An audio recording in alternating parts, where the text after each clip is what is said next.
So let's get start. Now, in second stanza, my desire to have a handful of my ashes, ashes thrown in the Ganga at Allahabad, as you know, religious significance so far as I am concerned.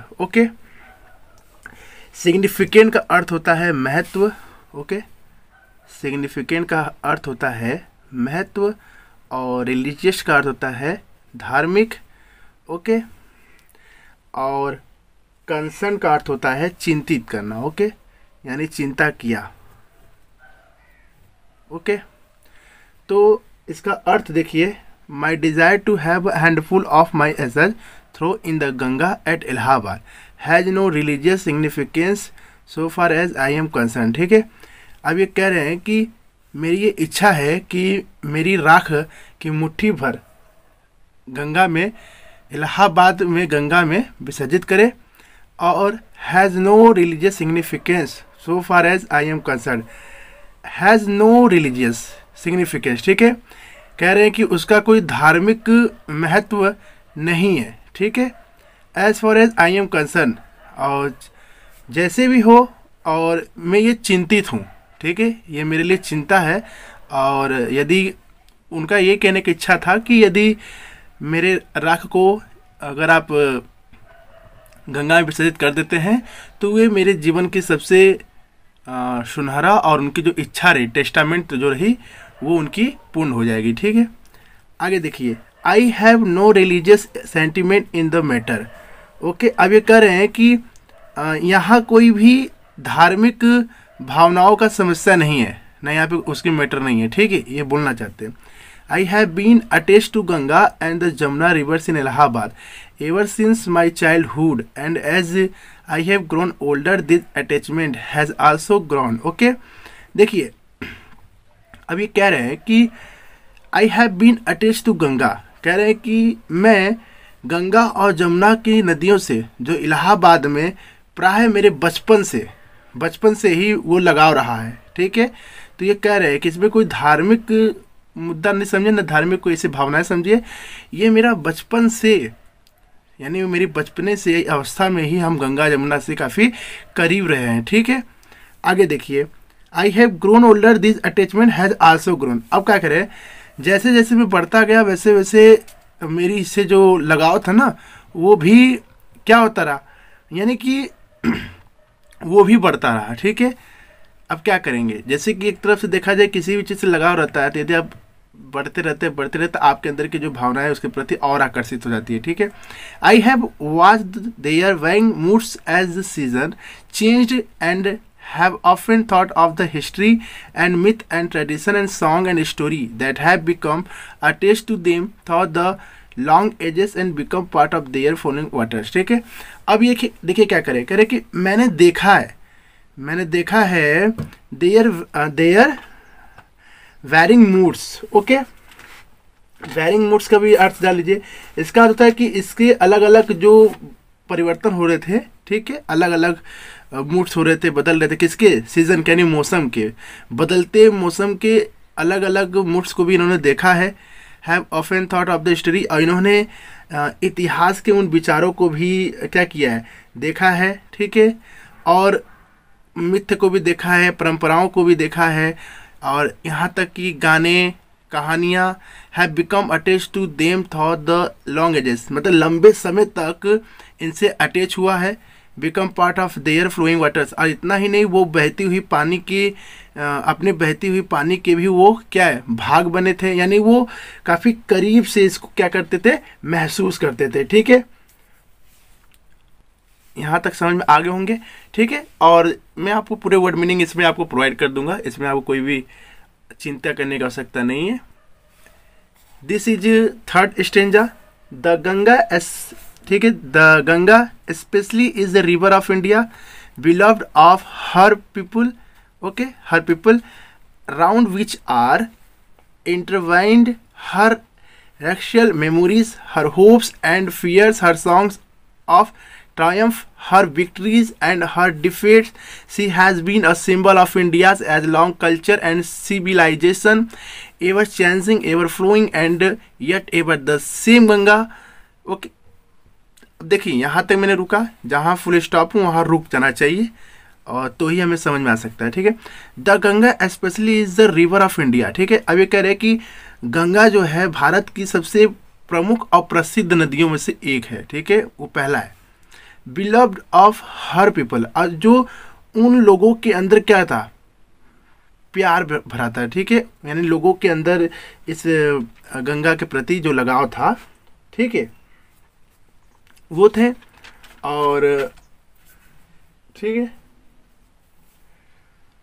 Her songs of time, और उनके गानों में भी विजेता थी, और हर victories, ठीक है, विक्ट्रीज के भी बारे में जान लीजिए। विक्ट्रीज का अर्थ होता है जीत, ठीक है, विक्ट्री का अर्थ होता है जीत, और डिफिट्स का अर्थ होता है हार, और सिंबल का मतलब प्रतीक, और लॉन्ग एज कल्चर, कल्चर का मतलब होता है संस्कृति, और सिविलाइजेशन का होता है सभ्यता, ठीक है। Ever flowing and yet ever the same Ganga, ठीक है। और यहाँ पर जो लिखा है आपका रेशल मेमोरीज, मतलब अगर मैं इसे कहूँ तो ये क्या कहते हैं कि जो नस्ली यादें थी लोगों की, जो बीती हुई यादें थी, ठीक है, वो भी है। तो इसका अगर पूरा अर्थ किया जाए, ठीक है, तो देखिए क्या कह रहे हैं कि ये जो गंगा है ना, गंगा विशेष रूप से अपने लोगों की, ठीक है, गंगा विशेष रूप से अपने लोगों की क्या थी, वो प्रिय थी, ठीक है। विच आर इंटरवाइंड हर एस्कल, और यहाँ पे कई प्रकार की जातियाँ समुदाय मिल करके गंगा में अपना पूजा स्नान करती थी, ठीक है। हर होप्स एंड फियर्स, ठीक है, और जो उनकी उम्मीदें थीं, जो उनकी यादें थी, आशाएं थी, ठीक है। हर सॉन्ग्स ऑफ ट्रायम्फ, और उनकी जो विजय की जो गीत थी और जो उनकी जीत थी, वो प्राय क्या होता था, एंड हर डिफीट्स, और उनकी जो क्या थी, हार थी। She has been a symbol of India age long culture and civilisation, ever changing, ever flowing and yet ever the Ganga same, ठीक है। अब ये कह रहे हैं कि वह सब जो है लंबे संस्कृति का, भारत के लंबे संस्कृति की प्रतीक बन चुकी थी, प्रतीक थी, ओके, जैसे संस्कृति और सभ्यता की, ठीक है। Ever changing, ever flowing and yet ever the same Ganga. अब देखिए प्राय जो मौसम बदलते थे, जो वो अभी तक वो गंगा भी उसी तरह है, यानी वो कह रहे हैं कि इनका कहने का अर्थ है कि सब कुछ परिवर्तन होने के बावजूद भी गंगा अभी भी उसी अवस्था में है, ठीक है, इनका ये मतलब है, ओके।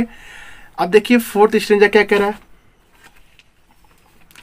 फोर्थ स्टेंजा में smiling and dancing in the morning sunlight and dark and gloomy and full of mystery as the evening shadows fall, a narrow, slow and graceful stream in winter, and a vast roaring thing during the monsoon, and broad bosomed almost as the sea, and with something of the sea's power to destroy, the Ganga has been to me a symbol and memory of the past of India, running into the present and flowing on to the great ocean of the future, okay। देखिए अब तो यहाँ तक तो मैंने पढ़ा, अब इसका हिंदी में जो अर्थ है और जो वर्ड है वो समझ लेते हैं इसकी सेंटेंस के हमें। Smiling, dancing in morning sunlight, gloomy, okay, gloomy का अर्थ होता है उदास होना, ठीक है, ग्लूमी का अर्थ होता है उदास होना, okay. And full of mystery as the evening shadows fall and narrow, slow and glassful, okay. अब देखिए ये भी समझ लेते हैं। तो मतलब ये कह रहे हैं कि वहाँ के जो नाच थे, गाने थे, मुस्कुराहट थी, वो सुबह की धूप में लोग मुस्कुराते थे, नृत्य करते थे, ठीक है। और dark and gloomy and full of mystery as the evening shadows fall. अब देखिए मतलब इनका कहने का अर्थ है, इसे यदि मैं सम्मान और सिंपल भाषा में से समझूं तो ये कह रहे हैं कि जो सुबह की धूप में लोगों की जो नृत्य थी, लोगों की जो मुस्कुराहट थी, ठीक है, वो भी क्या कहते हैं, dark and gloomy and full of mystery as the evening shadows fall. Okay, यानी कि जब शाम ढलती थी और अंधेरे भी होते थे, उसमें निराशा और रहस्य से भरा हुआ था। ठीक है, क्या हुआ था, ये फुल ऑफ मिस्ट्री यानी रहस्य से वो जो शाम थी वो भरी हुई थी। ठीक है,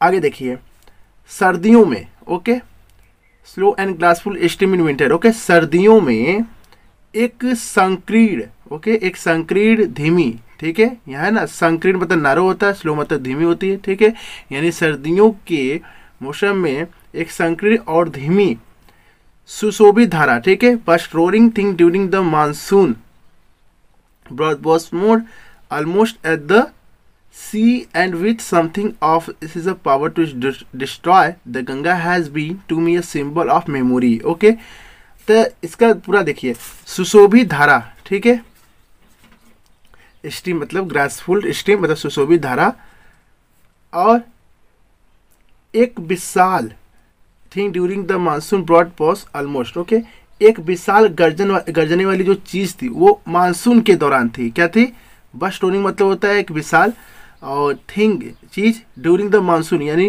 मानसून के दौरान।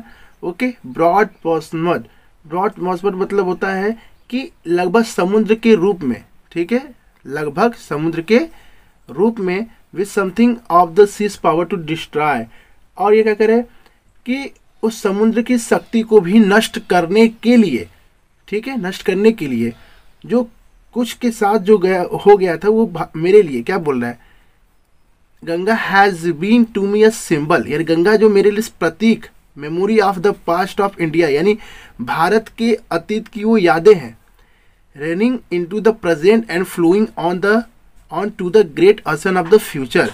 ओके, यानी भविष्य की स्मृति की वो क्या थी, प्रतीक थी, जो आज भी बनी हुई है। ठीक है, यानी इसे कह दिया जाए कि अगर मैं इसको और सिंपल बताऊं तो ये कह रहे हैं कि वर्तमान में चल रहा और भविष्य के महान महासागर में बह रहा है। ठीक है, ये चीजें।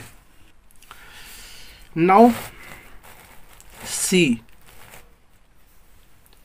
Stanza of 5। Okay, and though I have discarded much of past tradition and custom and an analysis that India should rid herself of all shackles that bend and constrain her and divide her people and suppress vast numbers of them and prevent the free development of the body and the spirit। Okay, देखिए, डिस्कटेड का अर्थ समझिए।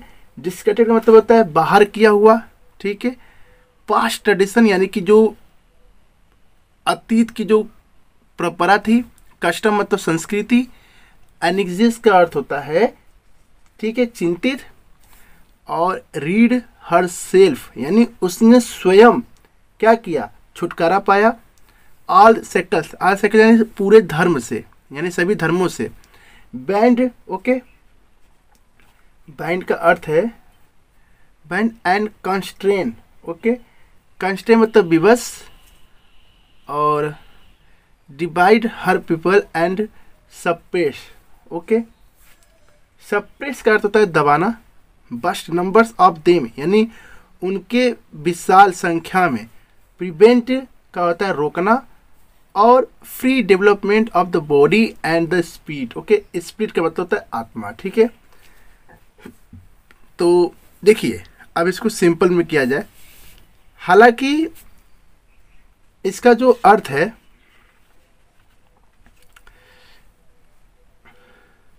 आई have discarded much of past tradition यानी कि मैंने अत्यधिक जो पिछली परंपरा रही है वो उससे मैं बाहर हुआ हूँ, यानी वो कह रहे हैं कि मैं उससे बाहर हुआ हूँ, चाहे वो संस्कृति, और and exist that India should rid herself of all shackles यानी कि भारत को ठीक है, आल सेकल्स यानी सभी धर्मों के लिए स्वयं खुद ही क्या करना चाहिए, चिंता करना चाहिए। That brain and constrain her. Okay, constrain her का मतलब क्या होता है, मैंने कंस्ट्रेन का बताया कि विवश। ओके, यानी उन्हें विवश और उनके मतलब अपने लोगों को क्या कहते हैं, बांट देते थे। एंड सप्रेस बस्ट नंबर सब, यानी बहुत ही विशाल संख्या में वो दबाव था उनके ऊपर, उन लोगों के ऊपर। Prevent the free development of the body, यानी क्या करते थे, जो मुक्त रूप से अपने शरीर को विकसित नहीं कर पाते थे। ठीक है, क्या था, प्रिवेंट था उनके ऊपर, यानी रोका जाता था। एंड द स्पिरिट, और उनकी आत्मा पर। यदि मैं इसको सामान्य भाषा में करूं तो इनका कहने का मतलब है कि भारत के लोगों को अपनी भारतीय संस्कृति परंपरा को और उस इतिहास को, उस धरोहर को खुद ही निर्माण करना चाहिए और उसका ख्याल रखना चाहिए, और अपनी शरीर अपने जीवन की विकास का भी जिम्मेदारियां लेना चाहिए। ठीक है, इनका कहने का ये अर्थ है। ठीक है, आगे देखते हैं। Though I seek all this, yet I do not wish to cut myself off from that past completely. Okay? देखिए, अब ये कह रहे हैं कि हालांकि okay, I am proud of that great inheritance that has been and is ours, and I am conscious that I too, like all of us, am a link in the unbroken chain which goes back to the dawn of history in the immemorial past of India. Okay, इसका अर्थ जान लेते हैं। हालांकि मैं, ठीक है, हालांकि यहाँ से है ना, हालांकि मैं यह सब चाहता हूँ कि फिर भी, ओके, यट यानी फिर भी, I do not wish to cut myself. Okay, फिर भी मैं खुद को उस अतीत से, पूरी तरह से क्या किया है, पूरी तरह से अलग नहीं करना चाहता। ठीक है, यानी कि ऑफ फ्रॉम मतलब होता है अलग नहीं करना चाहता। आई एम प्राउड ऑफ, यानी मुझे उस विरासत पर, ग्रेट इनहेरिटेंस का मतलब होता है उनकी विरासत जो थी। ठीक है, मुझे अपने विरासत पर क्या है, गर्व है। ओके,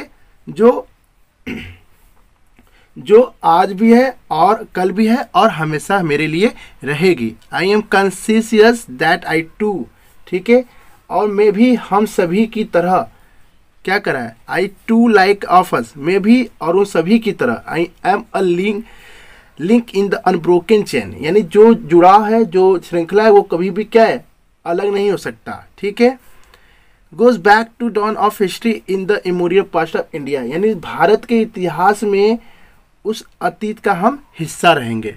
ठीक है, ये कहना चाहते हैं। आगे देखते हैं। The chain I would not break for I treasure it and seek inspiration from it, and as witness of the desire of mind and as my last homage to India's cultural inheritance, I am making this request that a handful of my ashes be thrown into the Ganga at Allahabad to be carried to the great ocean that versus India's source. Okay, इसका अर्थ है, देखिए यहाँ से the chain I would say from it तक का अर्थ है कि श्रृंखला में मैं नहीं तोड़ना होगा, यानी करेंगे मुझे उस श्रृंखला को नहीं तोड़ना है, क्योंकि मैं इसे एक खजाना के रूप में पहचानता हूँ जो मेरे लिए एक प्रेरणा है। ठीक है, कौन कह रहे हैं, नेहरू जी कह रहे हैं। और आगे है, और ये मेरी इस इच्छा के गवाह, क्या कह रहे हैं, माइंड ऑफ डिजायर, यानी यह मेरी इच्छा के गवाह के रूप में, और last homage to India's cultural हिंटे, और ये भारत की संस्कृति, ओके, भारत की संस्कृति विरासत के लिए ये मेरी अंतिम श्रद्धांजलि के रूप में रहेंगी। I am making this request that handful of my ashes, और मैं क्या, ये मेरा अनुरोध कर रहा हूँ कि मुट्ठी भर, मेरी मुट्ठी भर, ठीक है, मुट्ठी भर राख को गंगा में, इलाहाबाद में क्या करते, जाकर फेंके या छोड़ दे। Okay, and to be carry to the great ocean that washes India shores. Okay, और वो क्या कह रहे हैं, जो भारत के तटों को बर्बाद न करे और उस पूरे महान महान के महासागर में ले जाए। यानी ये कह रहे हैं कि यानी वो ये कह रहे हैं कि जो मेरी इच्छा है ना राख को गंगा में विसर्जित करने, तो उसे आप करें और वो भारत के सबसे पूरे प्रमुख तटों में, उस प्रमुख नदियों में से एक गंगा में विसर्जित करें। और ये मेरी अंतिम इच्छा है, ठीक है, और जो मैं अपने आप को जुड़ाव महसूस करूँगा। ओके, आगे देखते हैं। The major portion of my assets should however be dispose of otherwise. I want this to be carried high up into the air in an aeroplane and scattered from that high over the fields where the peasants of India dwell, so that they might mingle with the dust and soil of India and become indistinguishable part of India. Okay, ये भी पढ़ लेते हैं। I have written this will and testament in New Delhi on the 21st day of June in year 1954। ठीक है, कह रहे हैं कि जो मेरी राख की जो मेन भाग होगा उसे एसेस को यानी उस राख को हाउएवर हालांकि तथा बी डिस्पोज ऑफ अदरवाइज, यानी कोई भी उसे क्या कर सकता है, जमा करना चाहिए या जमा कर देना चाहिए। I want this to be carried high up into the air and aeroplane and scattered from that high over the fields. Okay, यानी ये कह रहे हैं कि हालांकि मेरी राख, ठीक है ना, मेरी राख के जो बड़े हिस्से हैं अन्यथा वो क्या कहते हैं, उसे निपटाया जाना चाहिए, यानी उसे बहाना चाहिए और इन्हें एक हवाई जहाज में हवा में ऊपर ले जाने के लिए भी गया। यानी वो जो राख था ना एरोप्लेन से उसको ले जा करके छोड़ा गया। ठीक है, और उस ऊंचाई से खेतों पर भी हुआ। क्या हुआ, खेतों पर भी बोलना है ना, ओवर द फील्ड्स, यानी खेतों पर भी क्या हुआ, बिखेर दिया, जहां भारत के, ठीक है, भारत के किसान भी पिसते थे ताकि वे भारत की धूल और मिट्टी से में घुल जाए और भारत का एक अविभाज्य हिस्सा बन जाए। ठीक है, यानी वो कह रहे कि जो मेरी राख है वो गंगा में विसर्जित करना है और साथ ही मेरी जो राख है उसमें फूल उल के जो है ऊपर से हवाई जहाज से ऊपर से भारत के हर जमीन के ऊपर उस मैदान पर, उस फील्ड पर क्या किया जाए, फैलाया जाए, जिससे हिंदुस्तान के जो किसान थे, मेहनत करते थे, उनकी जो पसीना बहती थी, जो पिसते थे उस कठिनाई में, तो वो राख भी उनसे जुड़ा रहेगा। देखिए कितने बड़ी मतलब सोच रखते थे, काफ़ी उदारवादी पॉलिटिशियन लीडर थे। Okay, I have written this will and testament in New Delhi on the 21st day of June in year 1954। Okay, देखिए मैंने इस वसीयत में, टेस्टामेंट मतलब होता है वसीयत, ठीक है, मैंने इस वसीयत और वसीयतनामा में क्या किया, को 7 की, ओके, यानी 7 में 21st डे यानी कि देखिए 21st of June in the year 1954। ठीक है, यानी वो वसीयत और वसीयतनामा को 7 में लेकर के 1654 में जून के क्या कहते हैं 21 डे यानी 21st यानी कि 21वें दिन उन्होंने अपने वसीयतनामा में ये इच्छा करके अपनी इच्छा जताई थी। ठीक है, इस चीज़ को उन्होंने कहा है। ठीक है दोस्तों, ये वीडियो थोड़े लंबे हो गए हैं, ठीक है, और हम बाकी की वीडियो जो आपके जो बचे हुए चैप्टर हैं वो आपको नेक्स्ट वीडियो मिलते हैं। ठीक है, और आप स्वस्थ रहें और वीडियो को अंत तक देखें और लाइक करें, शेयर करें, सब्सक्राइब करें, क्योंकि हर एक छोटे से एफर्ट में भी व्यक्ति की वो मेहनत जाती है, वो उसका समय रह जाता है। तो प्लीज़ आप उसका यूज़ करें। और जो पहली बार मेरे वीडियो पर आए हैं, जो पहली बार वीडियो को देख रहे हैं, वो चैनल को सब्सक्राइब करें और बेल आइकन को प्रेस करें ताकि मेरी आने वाली नई वीडियो की नोटिफिकेशन आपको मिलता रहे। ठीक है, धन्यवाद आप सभी को। God bless you. जय हिंद, जय भारत।